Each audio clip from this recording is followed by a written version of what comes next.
تو یہ ہے یا مطلب کبھی تفسیر موضوعی میں آئے گی ایک آیت یا ایک لفظ، جیسے امت، لفظ امت قرآن مجید میں، لفظ امت قرآن مجید میں، یا اسی طرح کوئی اور لفظ آخرت، لفظ آخرت قرآن مجید میں، قرآن مجید کی آیت کی روشنی میں تفسیر موضوعی ہے۔ تفسیر علمی، سائنٹیفک تفسیر، جو آج کونیات کے بارے میں جو کچھ انسان نے تجربے حاصل کیے ہیں، جو سائنسی علوم ہیں ان میں جو انسان نے علمی ترقی حاصل کی ہے، قرآن اس کے بارے میں کیا کہتا ہے، قرآن اس کے بارے میں کیا کہتا ہے۔ اس کے یہاں پر کچھ شروط لکھے گئے ہیں کہ اس میں 3 شرطیں ہیں تب یہ تفسیر اچھی رہے گی، ورنہ انسان اس میں خلط ملط کا شکار ہوگا۔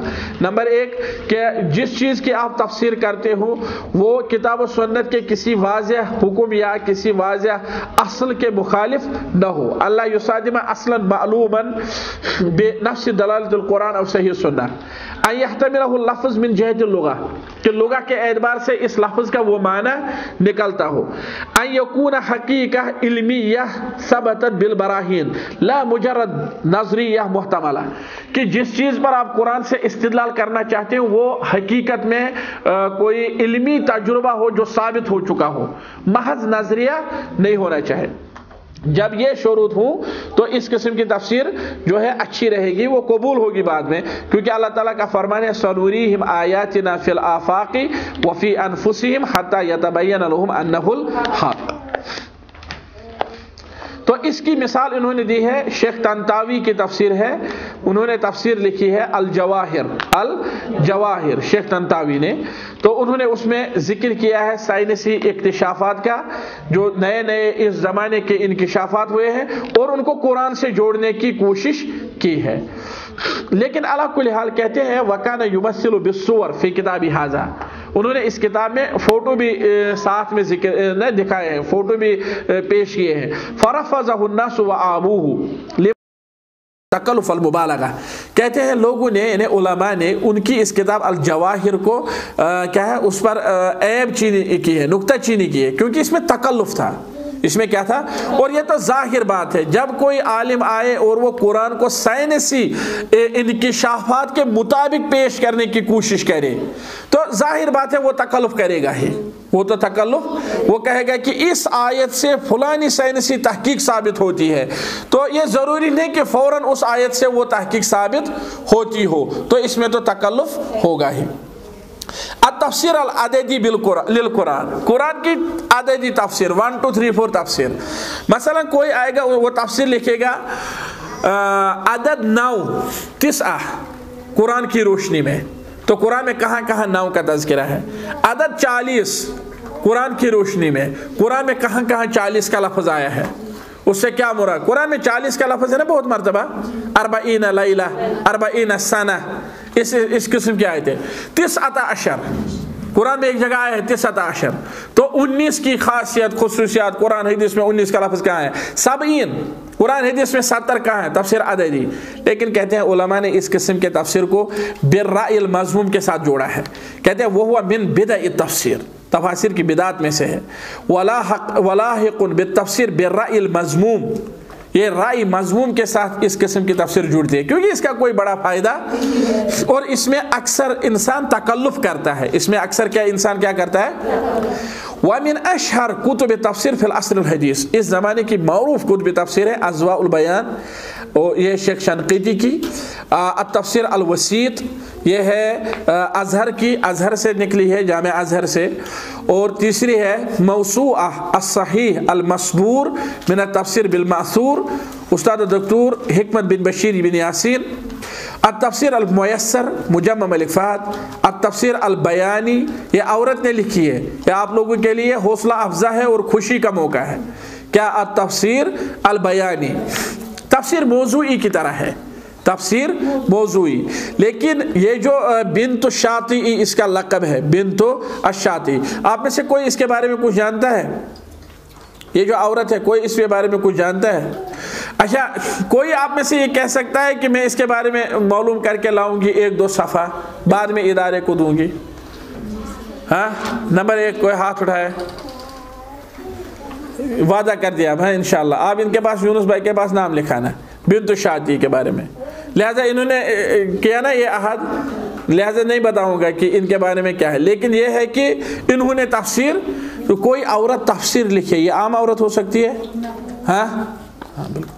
بعض عورتیں سوچتی ہیں کہ یہ جو تفاسیر وغیرہ اس قسم کی چیزیں مشکل کام ہے، مرد ہی کریں گے، لیکن یہ ضروری نہیں ہے۔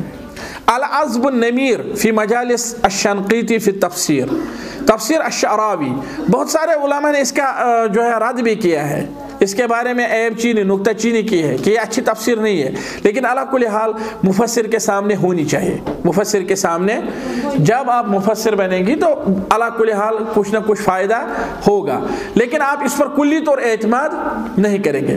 تفسیر المنیر فی العقیدہ والشریعہ والمنہج، ڈاکٹر وہبہ بن مصطفیٰ الزحیلی۔ تو اس کے بعد لکھا گیا بہت ساری تفاسیر مکتبات میں موجود ہے۔ اقسام التفسیر، یہ تقریباً آخری سبق ہے اس کا تفسیر کا۔ 1:14 اور 1:30 بجے تک ہماری کلاس ہے، 1:30 بجے انشاءاللہ تعالی ہمیں نکلنا ہے۔ پتہ یمو اس 2:30 بجے تقریباً واپس اللہ تعالیٰ سند احسان ستن 5 تام۔ بسم اللہ۔ تفسیر کی قسمیں، تفسیر کی قسمیں، آپ میں سے کچھ ہوں گے جنہوں نے میرے پاس اس سے پہلے پڑھا ہو۔ بسم اللہ، کہاں شاید یہ میں نے شاید بوٹ پڑھمت کلاسن مز ہے نا بہت سارے۔ جب میں پوچھتا تھا فلاں چیز کی قسمیں کتنی ہیں تو آپ واپس کون سا سوال پوچھتی تھی؟ 100% سے، کس اعتبار سے؟ جب کہیں گے تفسیر کی قسمیں تو آپ کے ذہن میں پہلی بات کیا آنی چاہے؟ کس اعتبار سے؟ کس اعتبار سے؟ تو یہاں پر ہے اقسام التفسیر، تفسیر کی قسمیں۔ سب سے پہلے بے اعتبار معرفت الناس لہو، اس اعتبار سے کہ لوگ اس کو جانتے ہوں، لوگ اس کو لوگوں کے جاننے کے اعتبار سے تفسیر کی قسمیں۔ قسم حبر الامہ ابن عباس رضی اللہ تعالیٰ عنہ التفسیر وجعلہ 4 اوجہ، کہتے ہیں ابن عباس رضی اللہ تعالیٰ عنہ نے تفسیر کی قسم بیان کی ہے قسمیں، اور اس کی 4 قسمیں ذکر کی ہیں۔ کتنی قسمیں؟ نمبر 1 وجہ تعریفہ العرب من کلامہا، ایک قسم وہ حسبنا اللہ و نعم الوکیل، اگر میں چلے بدفع تو لے گی یہ گرمی دی درواز تھے بوٹ سردی میں تو ایسو یسن فین تراؤ میں دب جمع سوز ہوتا ہے شیش۔ وجہ تعریف العرب من کلامہا، ایک قسم وہ جسے عرب لوگ جانتے ہیں، جسے کون جانتے ہیں؟ عرب لوگ جانتے ہیں اپنی عربی زبان سے، اپنی عربی زبان سے۔ مثلا کوئی عربی ہوگا خالص عربی، جیسے صحابہ کے زمانے میں ابن عباس رضی اللہ تعالیٰ عنہ وغیرہ، انہوں نے قرآن پڑھ لیا، قرآن کی تفسیر انہیں خود بخود سمجھ آ گئی۔ آپ نے بات سمجھی؟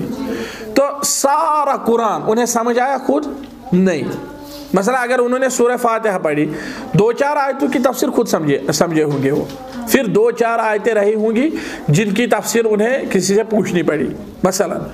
تو یہ جو قسم انہوں نے خود بخود سمجھی، تو یہ ہے تفسیر کی ایک قسم جو عربی زبان سے خود سمجھے۔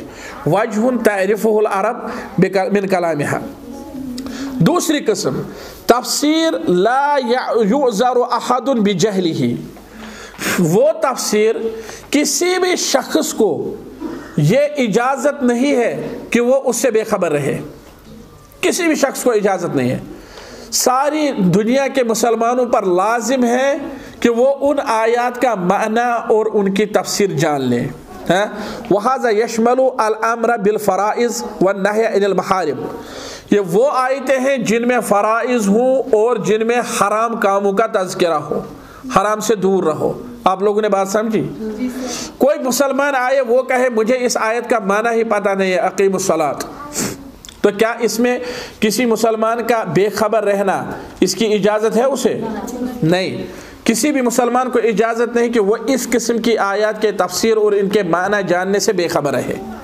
یہ ایسی آیات ہیں جن میں فرائض کا تذکرہ ہے، وَأُصُولِ الْأَخْلَاقِ، اخلاق کی بنیادوں کا تذکرہ ہے، وَيَدْخُلُ فِيهِ مَا يَتَعَلَّقُ بِالْعَقَائِدِ، اس میں وہ چیزیں بھی داخل ہیں جن کا تعلق کس سے ہے؟ عقیدے سے۔ وَمَا أَرْسَلْنَا مِن قَبْلِكَ مِن رَسُولٍ إِلَّا نُوحِي إِلَيْهِ أَنَّهُ لَا إِلَهَ إِلَّا أَنَا فَاعْبُدُونِ۔ وحكمه هذه كلها داخلة ضمن الواجب الذي يجب على المسلم تعلمه من التفسير. تیسری قسم تفسیر یعلمہ العلماء، وہ تفسیر جسے کون جانتے ہیں؟ علماء. ومما يشمله هذا القسم، اس قسم میں کون سی آیتیں آتی ہیں؟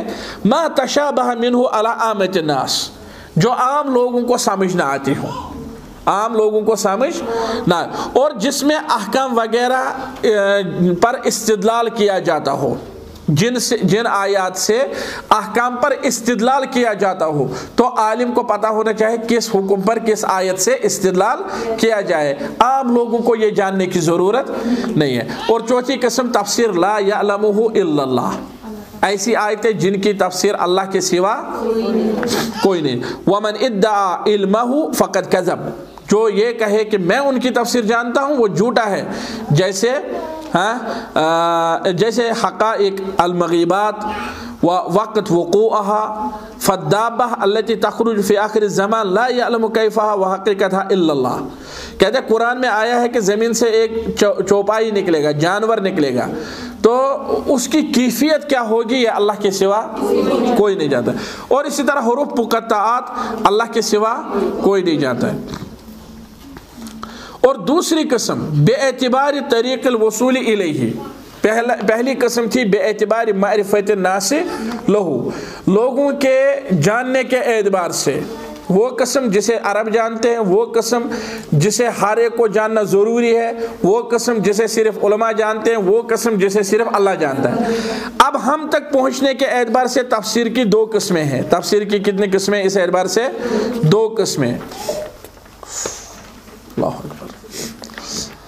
نمبر ایک ما یکون طریق الوصول الیہ الاثر، جس تک پہنچنے کا ذریعہ حدیث ہو، جس تک پہنچنے کا ذریعہ وہ التفسیر المأثور، اسے کہتے ہیں تفسیر بالمأثور. والذی یظہر ان ما یمکن ان یطلق علیہ تفسیر بالمأثور ویجب الاخذ بہ ثلاث انواع. کہتے ہیں جس چیز کو تفسیر بالمأثور کہتے ہیں اور جس کو اخذ کرنا واجب ہے وہ تین قسمیں ہیں. نمبر ایک ما روی عن رسول اللہ صلی اللہ علیہ وسلم من تفسیرہ القرآن، جو رسول اللہ صلی اللہ علیہ وسلم سے ثابت ہو، یہ تفسیر بالمأثور ہے. ابھی آپ کو مسئلہ پیش آئے گا تفسیر بالمأثور کس کو کہتے ہیں، تفسیر بالرائے کس کو کہتے ہیں. آپ نے بات سمجھی؟ یہ ہے بے اعتبار طریق الوصول الیہ، تفسیر تک آپ کیسے پہنچے ہیں، حدیث کے ذریعے سے، روایت کے ذریعے سے یا عقل کے ذریعے سے. تو اگر آپ حدیث کے ذریعے سے پہنچے ہیں تو وہ تفسیر بالمأثور ہے، اگر عقل کے ذریعے سے تو وہ تفسیر بالرائے ہے. تو اگر حدیث کے ذریعے سے آپ پہنچے ہیں تو اس میں ہے جو رسول اللہ صلی اللہ علیہ وسلم سے ثابت ہو، انہوں نے کسی آیت کی یہ تفسیر بیان کی ہے. نمبر ایک ما روی عن الصحابہ مما لہ حکم المرفوع، جو صحابی سے روایت کیا گیا ہو جس کا حکم مرفوع کا حکم ہو، کا اسباب النزول والمغیبات، جیسے اسباب نزول اور غیبی امور. تیسری چیز ما اجمع علیہ الصحابہ، جس پر صحابہ نے اجماع کیا ہو، او التابعون یا تابعین نے اجماع کیا ہو. وہذا یلحق بالمأثور، یہ بھی ملایا جائے گا کس کے ساتھ؟ مأثور کے ساتھ. لوجوب الاخذ بہ، کیونکہ اس کو لینا واجب ہے. لأن الاجماع حجہ، کیونکہ اجماع کیا ہے؟ حجت ہے. فہو اذن جزء من علم روایت الحدیث، کہتے ہیں اس اعتبار سے تفسیر بالمأثور علمی حدیث کی روایت حدیث کا ایک حصہ ہے. سواء کان مرفوعا او موقوفا او مقطوعا، چاہے یہ مرفوع ہو یا موقوف ہو یا مقطوع ہو. ویشترط فیہ ما یشترط فی علم الحدیث من ضوابط النقل وصحتہ، اس میں بھی وہی شروط ہیں جو حدیث میں شرط ہیں. حدیث کب صحیح ہوگی، اس میں کون کون سے اصول ہیں. اس صورت میں تفسیر بالمأثور میں بھی وہی صورتیں اور وہی شرطیں ہیں. اگر کوئی کہے گا رسول اللہ صلی اللہ علیہ وسلم نے اس آیت کی تفسیر یہ بیان کی، تو ہم کہیں گے رسول اللہ صلی اللہ علیہ وسلم تک سند کہاں ہے. اگر وہ سند دکھائے گا تو ہم دیکھیں گے کیا وہ سند صحیح ہے یا ضعیف ہے. اگر وہ سند ضعیف تھی تو اسے قبول نہیں کیا جائے. آپ نے بات سمجھی؟ کہتے ہیں اب اس قسم کے تفسیر کی مثالیں. وَخَيْرُ مَا يُمَثِّلُ هَذَا اللَّوْنَ مِنَ التَّفْسِيرِ هُوَ الدُّرْ الْمَنْصُورِ فِي التَّفْسِيرِ بِالْمَأْثُورِ لِلسُّيُوطِي. کہتے ہیں سب سے اچھی کتاب جس میں تفسیر بالمأثور آپ پاؤ گے وہ ہے امام سیوطی کی کتاب. تو یہ نقطہ پڑھنے سے آپ کو بحثیت مفسر کیا فائدہ ہوگا؟ تو تو اگر آپ کل سے بیٹھیں گی تفسیر لکھنے تو آپ پہلے لائیں گے کون سی کتاب؟ الدر المنصور، کیونکہ وہ تفسیر بالمعصور کی بہترین مثال ہے۔ وَهُنَاكَ مَن يَعْتَبِرُ، یہاں سے سمجھنے کی ضرورت ہے۔ کہتے ہیں کچھ لوگ سمجھتے ہیں تفسیر ابن جریر الطبری و ابن کثیر من التفسیر بالمعصور وفی ھذا نظر، کچھ لوگ کہتے ہیں کہ تفسیر طبری اور تفسیر ابن کثیر تفسیر معصور ہے، کہتے ہیں لیکن یہ صحیح نہیں ہے، کیونکہ تفسیر ابن کثیر اور طبری ساری کی ساری تفسیر بالمعصور نہیں ہے۔ لما یحویہ ابن جریر و ابن کثیر من اجتہادات و توجیحات و ترجیحات، کیونکہ ان دونوں تفاسیر میں ان کے مؤلفین کے اجتہاد ہیں، اپنے اجتہاد۔ تو جس کتاب میں مؤلف کا اپنا اجتہاد ہو، کیا وہ تفسیر بالمعصور؟ نہیں، لیکن اس میں اکثر حصہ تفسیر بالمعصور ہو سکتا ہے، اکثر حصہ تفسیر بالمعصور ہو سکتا ہے۔ فالکتابان مصدران عظیمان للتفسیر بالمعصور ولکنہما لا یخلوان من التفسیر بالرائے، لیکن ان میں تفسیر بالرائے بھی موجود ہے۔ الثانی ما یکون طریق الوصول الیہ الاجتہاد وہو تفسیر بالرائے، وہ تفسیر جس تک ہم اجتہاد سے پہنچیں اور اسی کو بولتے ہیں تفسیر بالرائے۔ وہو تفسیر القرآن بحسب اجتہاد المفسرین و معارفہم، کہتے ہیں یہ ہے قرآن مجید کی تفسیر مفسرین کے اجتہاد سے، چاہے وہ مفسر صحابی ہو یا تابعی ہو، جس نے قرآن کی کسی آیت کی تفسیر کی ہے اپنی عقل سے، وہ ہے تفسیر بالرائے، وہ ہے تفسیر اب اگر اس کی وہ رائے اور اجتہاد قرآن پر مبنی ہو، حدیث پر مبنی ہو تو وہ صحیح رائے ہے، رائے محمود۔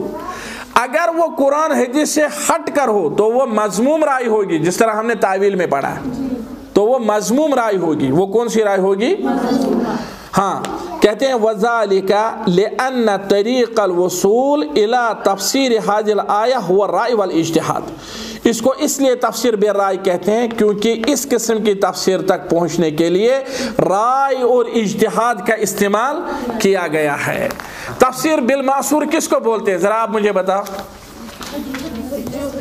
جو کس سے ہو؟ جو یا تو حدیث سے ثابت ہو یا قول صحابی، لیکن کون سا؟ سارے نہیں، وہ قول صحابی جو سبب نزول ہو، یا وہ قول صحابی جو غیبی امر کے بارے میں ہو، یا وہ قول صحابی جس پر صحابہ یا تابعین کا اجماع ہو۔